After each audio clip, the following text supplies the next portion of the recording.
Olá, pessoal. Boa noite a todas e todos. Que sejamos mais uma vez muito bem-vindos à nossa reunião.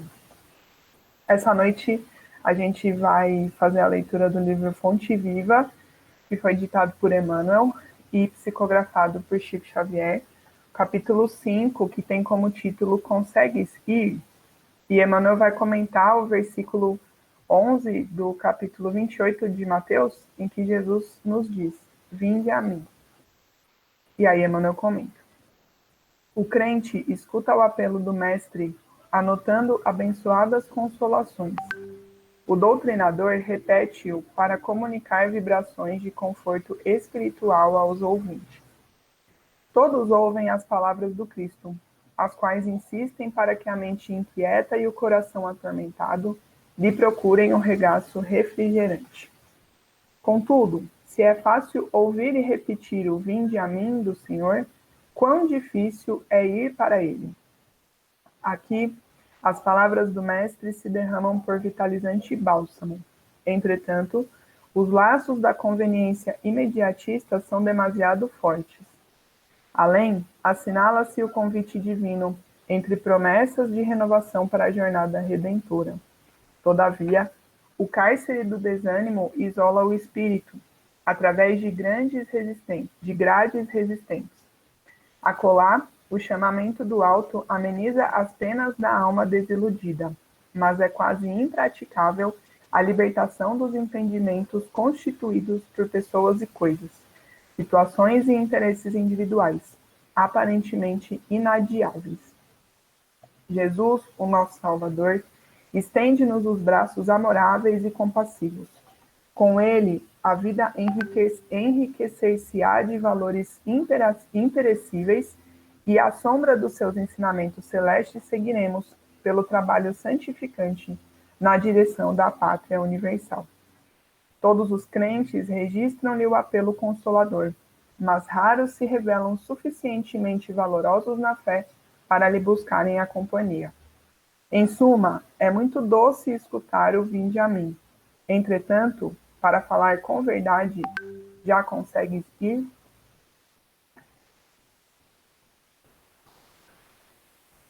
Então vamos todos nos colocar numa posição confortável, tranquilizando os nossos corações, serenando a nossa mente, elevando o nosso pensamento a Deus nosso Pai, a Jesus, nosso Mestre amado, agradecendo a eles e à espiritualidade superior por mais essa oportunidade de estarmos aqui reunidos em nome do Evangelho, em nome da doutrina.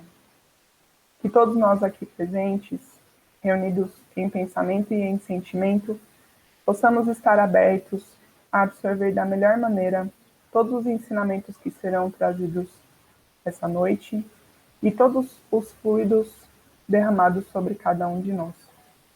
Pedimos ainda que a espiritualidade superior possa iluminar e inspirar a Rayana, nossa palestrante da noite, para que ela também consiga nos transmitir tudo aquilo que ela preparou para hoje. Que assim seja.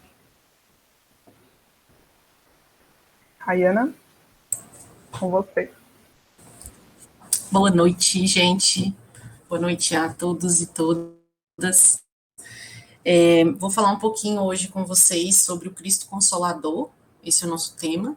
Espero que todo mundo esteja me ouvindo bem. Se não tiver, dá um sinal aí, por favor, tá bom? Então, beleza. Então, nós vamos conversar um pouquinho hoje sobre esse tema, o Cristo Consolador. A reflexão que eu quero trazer aqui para vocês começou na música, não sei se nem todo mundo estava na sala, mas foi uma música que eu pedi para o Matheus colocar, que é uma música que se chama Alívio, do Tim Vanessa. Depois vou colocar o link aqui no chat para quem quiser conhecer ou ouvir novamente. E aí, essa música fala exatamente de consolo, né? Ela fala do consolo que vem do Cristo. Ela diz lá, bendito Consolador. E fala sobre o jugo leve, que é a primeira parte que eu vou colocar um pouquinho para vocês. Antes que eu me esqueça, eu vou colocar aqui no chat, deixa eu ver onde está, que eu já me esqueci onde que eu coloco. Vou colocar aqui para vocês de onde eu tirei todas as informações de hoje para quem quiser estudar mais, ler, enfim. Lógico que não vai dar tempo de eu falar tudo que eu queria, então por isso que eu já vou colocar aqui no chat. Achei. Vou colocar aqui as fontes. E aí vocês, quem se interessar, pode acessar. A base que eu vou falar hoje, vou citar várias vezes, mas tem aí todas as partes, é o Evangelho, segundo o Espiritismo, e o Livro dos Espíritos. São os principais que eu vou usar como base. Tem aí as partes certinhas para quem interessar. Mas, para início de conversa, eu quero trazer para vocês aqui uma passagem pequenininha da Bíblia, bem rapidinha, que eu vou ler aqui para vocês, que é uma passagem de Mateus 28 a 30. Lá ele diz assim, ó, vinde a mim todos os que andais em sofrimento e vos achais sobrecarregados, e eu vos aliviarei. Tomai sobre vós o meu jugo, e aprendei de mim, que sou manso e humilde de coração, e achareis descanso para vossas almas, porque meu jugo é suave e o meu fardo é leve. Então, essas palavras de Jesus, ele diz que o seu jugo é leve. Aí todo mundo já ouviu essa passagem, eu acho, eu tinha ouvido várias vezes, eu fui me perguntar, o que é jugo? O que é jugo, meu Deus? Que é isso? Eu nunca ouvi falar. E aí fui olhando no dicionário, né, o que é jugo. Mas mesmo assim não entendi muito não, coloquei lá no Google Imagens, aí deu para entender melhor. O tal do jugo é uma peça de madeira que se atrela à carroça ou ao arado, se atrela a um animal para colocar de um lado algo que você queira carregar e do outro também eles se equilibram, né? Para o animal não cair, não cair com tudo. Então isso que é o jugo. E a alegoria que Jesus usa é fantástico, né? Ele diz que o jugo dele é leve. E o que ele quis dizer com isso? Que existe a lei divina que vem de Deus, mas que Jesus trouxe para a gente. E ele queria dizer o quê? Se uma vez ela é aceita, se ela é compreendida, se ela realmente faz espaço no coração do homem, ela estabelece um vínculo de obediência. Esse termo aqui não quer dizer nada imposto, tá? Só porque não tem outra palavra mesmo para dizer. Então, ela coloca um vínculo de obediência que leva o homem a praticar a lei divina. Então, esse seria o jugo que Jesus coloca para nós, através da lei divina. Através da lei divina, a gente vai conseguir equilibrar esses pesos, né? Que ele diz que o jugo é leve e o peso é suave. Porque através do entendimento do que acontece, as provas se tornam mais leves. Acredito eu, foi essa leitura que eu fiz, de que se você tem algo para equilibrar o peso da vida, né, o peso do sofrimento, se torna mais fácil carregá-lo, né? Imagina se a gente, né, tivesse um cavalo e a gente tivesse que amontoar, a gente tem um monte de caixa para carregar, e a gente amontoar a caixa assim no cavalo, ele ia ficar totalmente sem equilíbrio e ele ia cair. Então, com os ensinamentos de Jesus, é possível que a gente carregue este peso, este fardo, que coloca aqui como sofrimentos da vida humana, que são inerentes ao ser humano, e aí dessa forma a gente consegue carregá-los. Então, acredito que seja esse o maior ensinamento, um dos, né, quer dizer, um dos ensinamentos dessa passagem de Mateus. E Jesus disse lá, aprendei de mim, que sou manso e humilde de coração, e achareis descanso para as vossas almas. Porque através dos ensinamentos de Jesus, a gente consegue descansar dos problemas, a gente consegue entender por que a gente está passando por determinado problema e, consequentemente, superá-lo. O que Jesus diz é que, para a gente conseguir fazer tudo isso, a gente tem que observar a lei divina, que é o primeiro ponto que a gente falou, e depois a gente tem que colocá-la em prática, que é praticar o amor e a caridade, entre muitas coisas, mas isso sintetiza bastante. Mas que amor é esse, né? Porque quando a gente fala de amor, é muito fácil pensar que eu amo os meus pais, eu amo a minha família, eu amo os meus amigos. É fácil amar quem ama a gente, né? Mas que amor é esse que Jesus fala? É um amor que a gente consegue se colocar no lugar do outro e fazer ao outro o que a gente gostaria que fizesse conosco. É esse tipo de amor. Esse é bem complexo, né? Se a gente for pensar em todas as situações da nossa vida, não é pouca coisa, não. Além da gente se colocar no lugar do outro, a gente tem que fazer ao outro exatamente aquilo que a gente gostaria de receber. Então, é bastante coisa, né? Não é pouca coisa. Porém, é um exercício. Então, a gente consegue superar um pouquinho a cada dia através do modelo que Jesus nos deu. Então, por que é o Cristo Consolador? Porque Jesus foi o nosso modelo que Deus nos deu de tudo, tudo de mais perfeito, de mais completo é Jesus. Né? Lá no Evangelho segundo o Espiritismo, aliás, perdão, não é no Evangelho, é no Livro dos Espíritos. Na pergunta 621, eles perguntam aos espíritos: onde está escrita a lei de Deus? E aí eles respondem: na consciência. Posto que o homem carrega na sua consciência a lei de Deus, que necessidade haveria Deus de revelar essa lei? Ele a esquecera e menosprezara. Deus quis que ela lhe fosse lembrada. Então, toda essa lei de caridade e amor veio para nós porque a gente já tinha se esquecido dela. Então, a gente precisava ser relembrado. E todas as leis de Deus estão na nossa consciência. Todas elas. A gente precisa só ativá-las, digamos assim. Lá no capítulo 6 do Evangelho, que é o capítulo base sobre esse tema consolador, porque o capítulo se chama o Cristo Consolador. Então, quem quiser dar uma lida depois é bem interessante.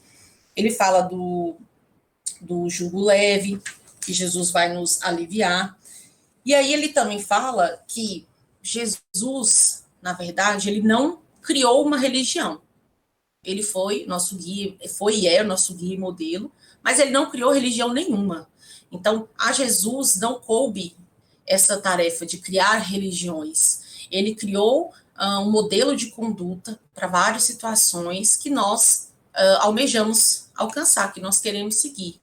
Mas ele não criou nenhuma religião, isso é importante a gente dizer. Ele também não veio destruir a lei. Jesus falou muito isso, né? Eu não vim destruir a lei. Ele veio cumprir e desenvolver. Então, ele nos consola justamente porque ele não destruiu nenhuma lei de Deus que já existia na nossa consciência. Ele veio cumprir a lei e desenvolvê-la.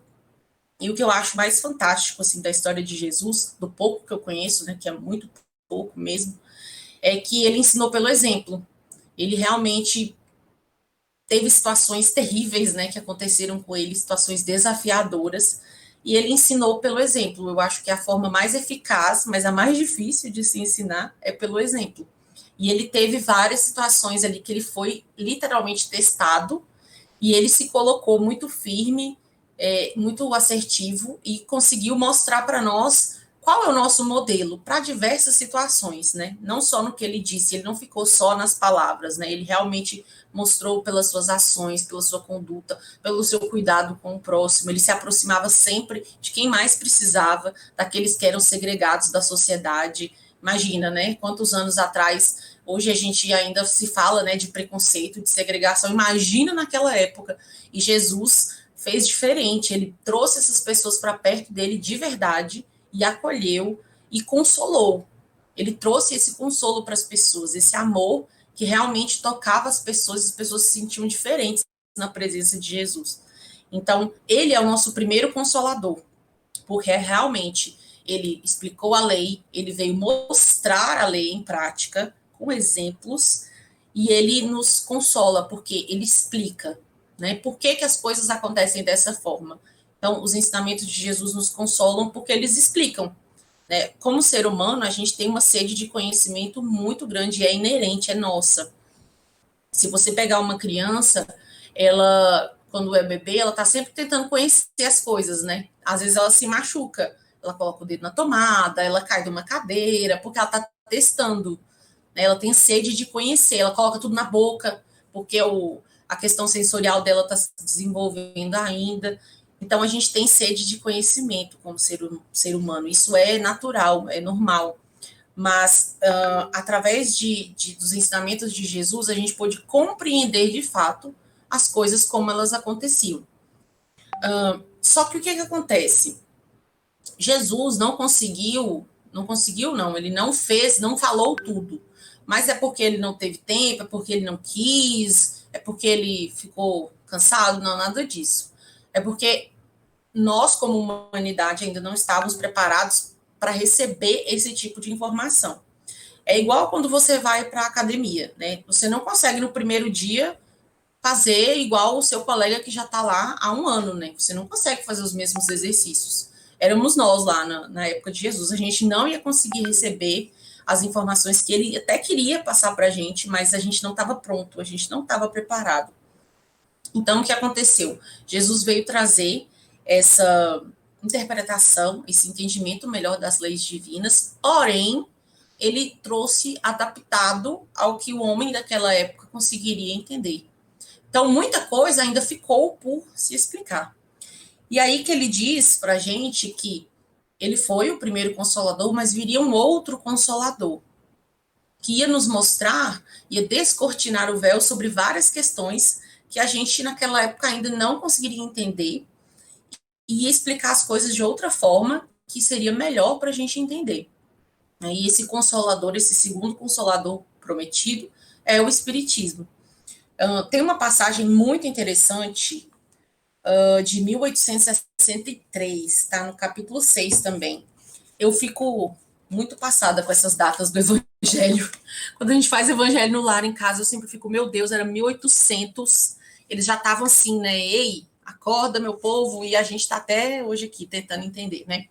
Mas 1863. É a vinda do Espírito de verdade. O Espírito de verdade faz uma comunicação lá na França, se não me engano, esse nome aqui, Le Rêve, não sei falar, mas enfim. E aí ele vem contar para as pessoas, né, que as coisas estão mudando, elas iriam mudar profundamente. Então ele diz assim: orai e acreditai, porque a morte é a ressurreição e a existência corpórea é a prova escolhida, durante a qual vossas virtudes cultivadas devem crescer e se desenvolver como cedro. Então, ele comparou com uma árvore, né, que está crescendo e se desenvolvendo. E coloca também aquela frase bem célebre, né? Espíritas, amai-vos, eis o primeiro ensinamento, instruí-vos, eis o segundo. Todas as verdades se encontram no cristianismo. Os erros que nele se enraizaram são de origem humana. Ou seja, todas as respostas estão aí no cristianismo, que nada é mais do que seguir os ensinamentos do Cristo, né? O cristianismo não é exatamente, não é uma religião, né? E ele coloca, então, que o Espírito de verdade veio trazer mais realidades para os nossos olhos, que a realidade é o Espiritismo, que é o Consolador prometido por Jesus. Lá naquele tempo, Jesus prometeu que a gente não ia conseguir entender tudo de uma vez, então ele ia mandar outro Consolador, um pouco mais à frente, digamos assim, para que a gente pudesse continuar compreendendo as suas leis, as leis divinas, perdão. Então, Jesus não veio destruir a lei e prometeu a nós esse Consolador prometido, que é o Espiritismo. Por que o Espiritismo é consolador? Primeiramente, porque ele lança luz sobre questões muito sombrias, assim, que algumas outras religiões já tentaram explicar e nunca conseguiram. Quando você não entende algo, a chance de você aceitar é muito menor, né? Se a gente for pensar tudo, as coisas que a gente usa hoje em dia, até o celular, né? Vamos colocar assim. Quando você compra um celular novo, você fica desnorteado, né? Se for de outra marca, então, você fica uns dias ali que você não acha nem o menu, né? Você fica perdido, você pega o manual, hoje em dia a gente vê um tutorial no YouTube, né? Que tá mais fácil, mas a gente pega o manual e fica, eu pelo menos adoro um manual de instruções, eu adoro ficar tentando entender. Quando você entende como funciona, o menu está em tal lugar, o botão de ligar está em tal lugar, você aceita melhor aquela condição de esse é meu celular, eu vou ter que usá-lo, eu vou ter que aprender a mexer. Então, é isso, o Espiritismo, é o meio que o manual bem mastigadinho do celular, bem explicadinho. Eu pessoalmente acho fantástico, assim, o Livro dos Espíritos, principalmente, as perguntas é fantástico. Você lê uma pergunta, aí você já pensa assim, não, mas e tal coisa? É a pergunta seguinte. É muito bom. Então, tudo tem explicação. Ele consola justamente porque ele explica. Então, o Espiritismo vem explicar para a gente tudo. tudo tem uma explicação, tudo tem um porquê, tem um para quê. Então, isso consola, porque a partir do momento que você entende, fica um pouco mais fácil de passar por algum sofrimento. Não quer dizer que espírita não sofra, que ele não passe pelos problemas e às vezes se desespere, às vezes até questione, né? O podcast que eu coloquei para vocês no chat é um grupo do qual o Haroldo Dutra faz parte. E aí, numa parte do podcast, ele fala, gente, quem não tem dúvida, aí que você tem que se preocupar. Porque quando a gente questiona, assim, questiona Deus, questiona a divindade, isso é uma fé raciocinada. Isso é que o Espiritismo precisa. A gente não deve, nem pode acatar tudo 100%. A gente tem que questionar. Aí ele conta que o Haroldo traduz, né, a Bíblia para o português, várias edições e tal. Aí ele conta lá no podcast que um dia ele estava danado da vida. Ele disse que estava traduzindo um evangelho de João, se não me engano, e ele ficou muito bravo. Ele falou, gente, não tem condição isso aqui. Deus, na boa, não dá. Não vou mais, não quero mais, fechou tudo. E saiu, falou, não tem como. Esse ensinamento que o senhor está me propondo aqui para traduzir é muito difícil, é impossível o homem chegar a esse patamar, não dá para mim, estou de mal. Aí ele disse que ficou de mal de Deus, né? Ele até citou Madre Teresa de Calcutá, que também relatou que tinha uns períodos que ela ficava de mal de Deus e falava assim, não dá para mim. Aí ele, depois de um tempo, estava numa reunião no centro e veio uma mensagem para ele, né?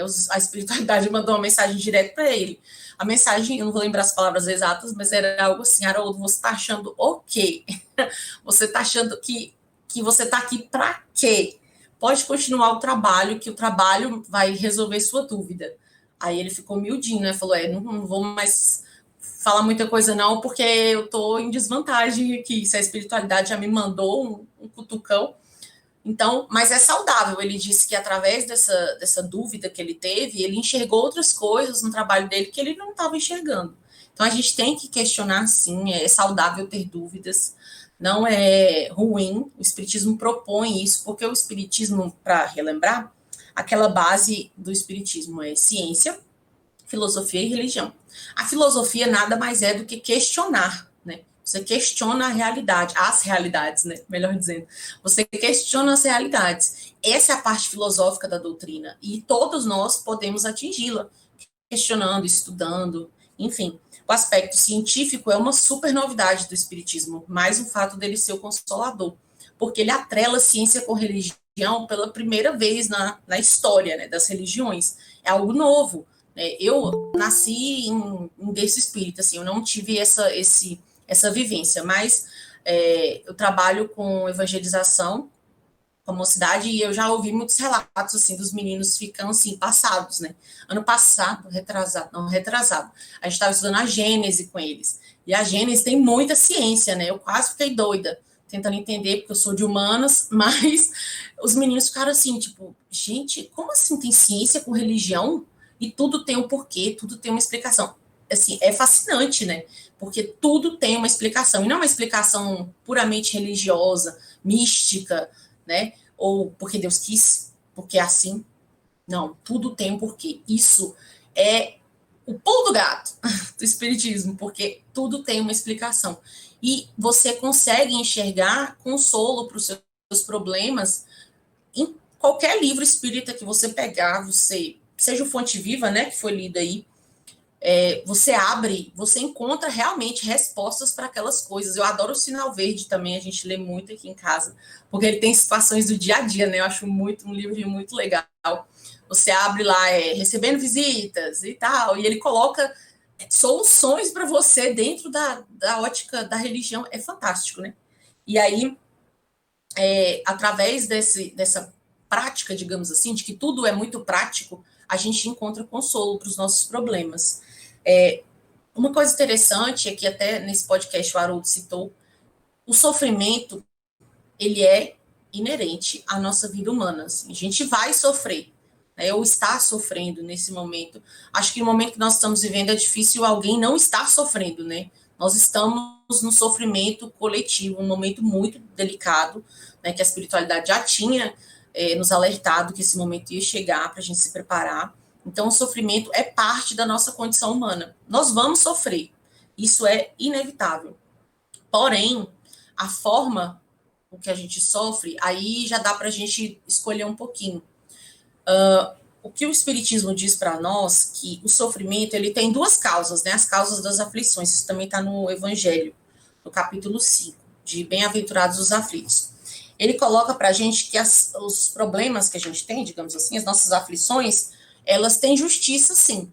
Então, primeira coisa, existe justiça das aflições. Ou você sofre por uma causa do presente, algo que você fez aqui no presente, e é sua responsabilidade, ou por algo que já aconteceu. Então, o outro fator consolador do Espiritismo é a reencarnação. A reencarnação explica muita coisa que não tinha sido explicada até então. A reencarnação nos explica por que a gente está sofrendo determinada coisa hoje, por que a gente está passando por isso. A gente às vezes vê, nossa, uma pessoa tão boa, né, passando por tanta coisa, uma criança, nossa, por que nasce um bebê anencéfalo?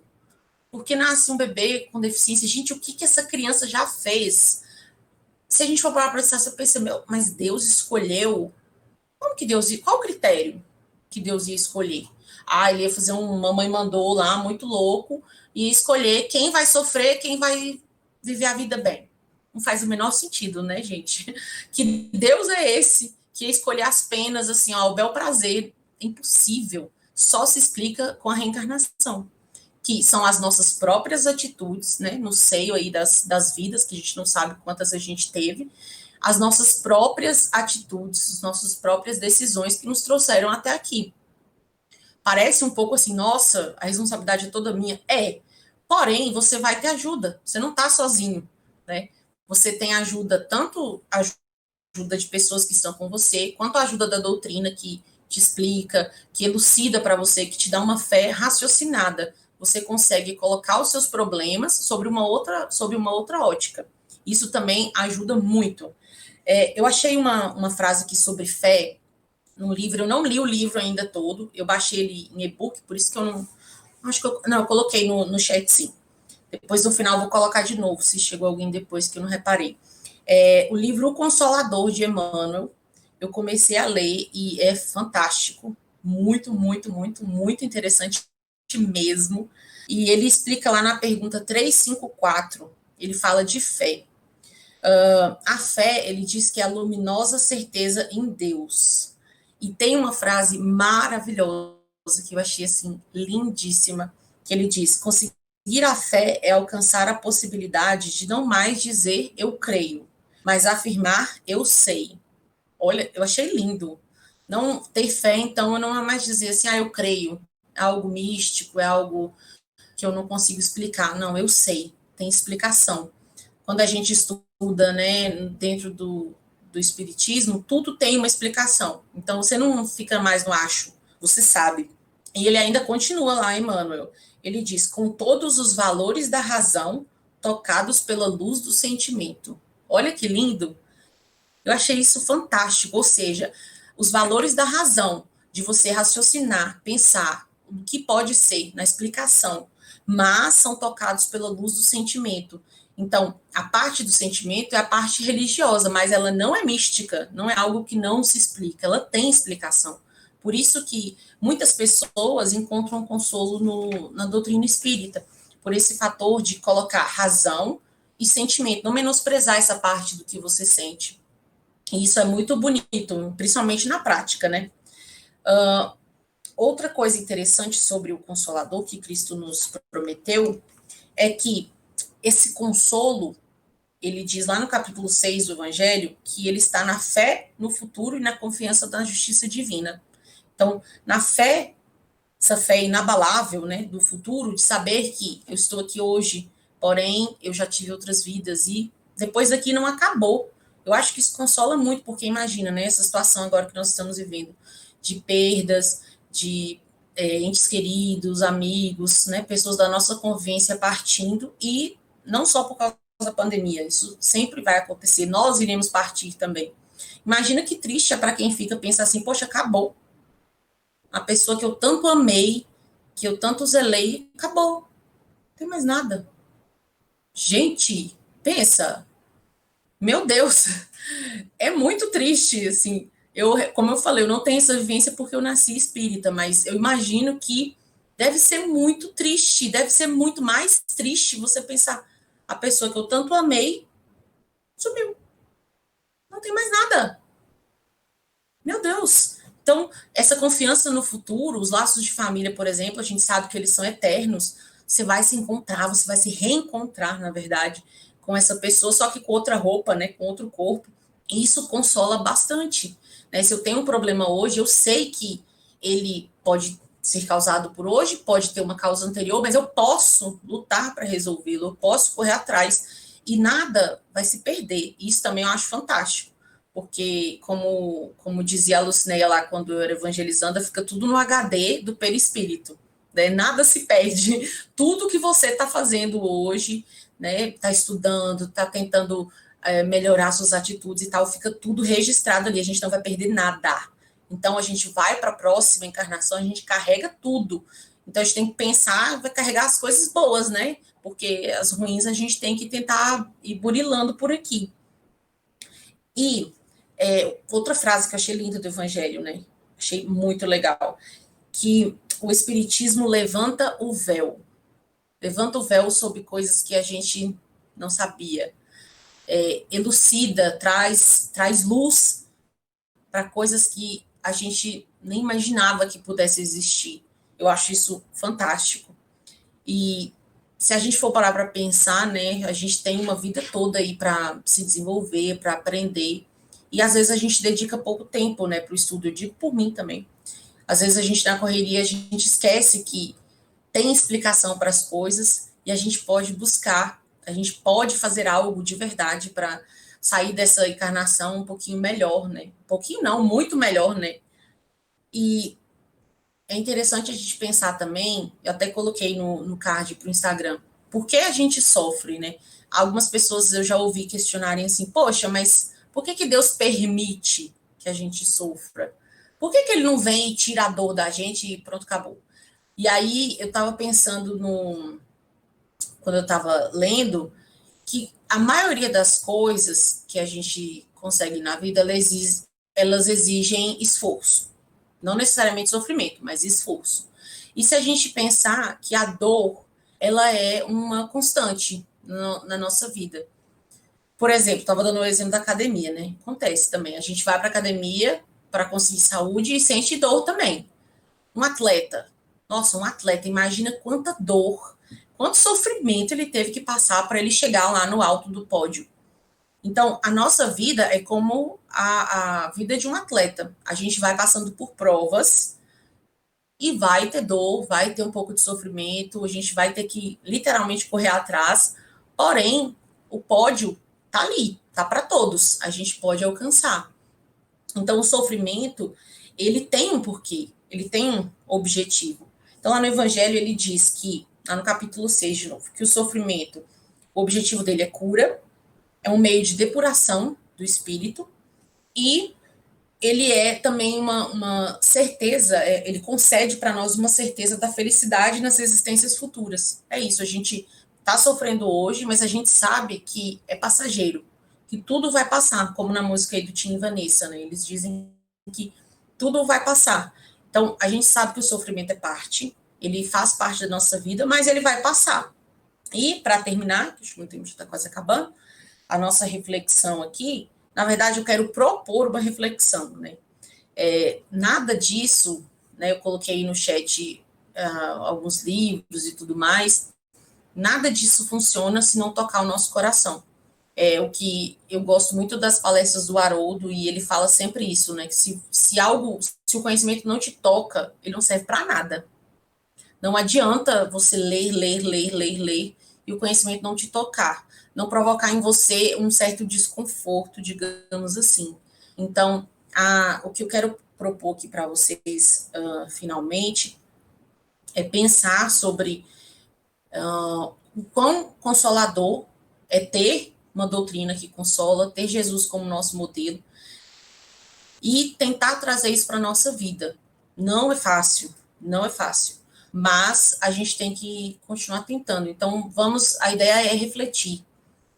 Em que momentos da minha vida eu poderia usar melhor os ensinamentos que eu já sei até aqui, o conhecimento das leis divinas que eu tenho até então? Como eu poderia agir com as outras pessoas de forma diferente? Então, essa é a reflexão que eu acho que é a mais importante, que Jesus é o nosso modelo. Jesus foi o cara. E aí, às vezes, a gente precisa até se questionar. O que Jesus faria? Acho que foi o Fernando Samuel que me falou isso uma vez. Que ele sempre, nas coisas que ele fazia, ele pensa, ixi, será que Jesus faria o quê aqui nessa situação, hein?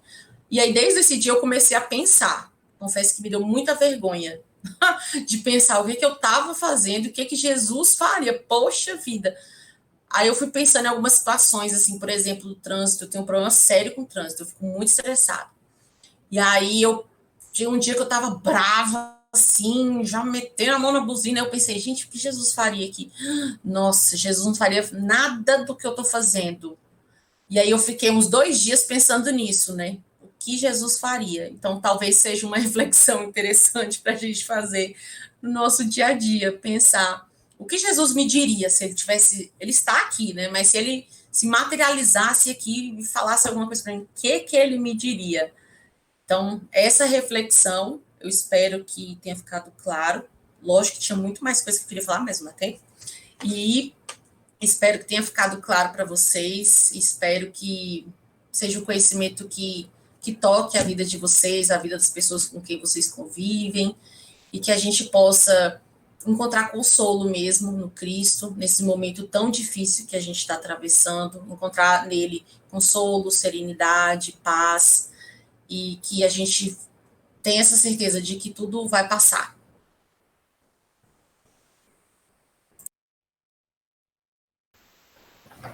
Muito obrigada, Rayana, pelas palavras esclarecedoras e consoladoras. Então, vamos agora, envolvidos nessas vibrações de luz, de tranquilidade, envolvidos pela espiritualidade superior aqui presente, todos os nossos mentores e os mentores desse trabalho,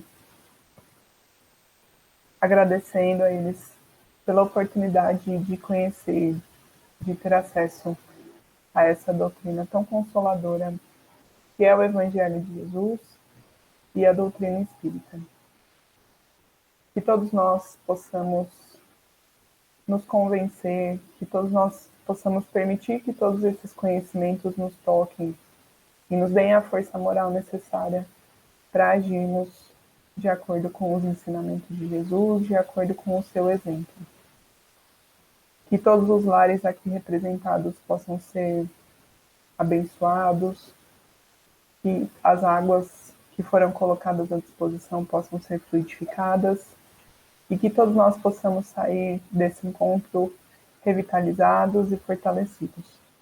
Que tenhamos todos uma semana de muita luz, de muito crescimento, de muito aprendizado e que possamos estar reunidos aqui mais uma vez na próxima semana. Que assim seja.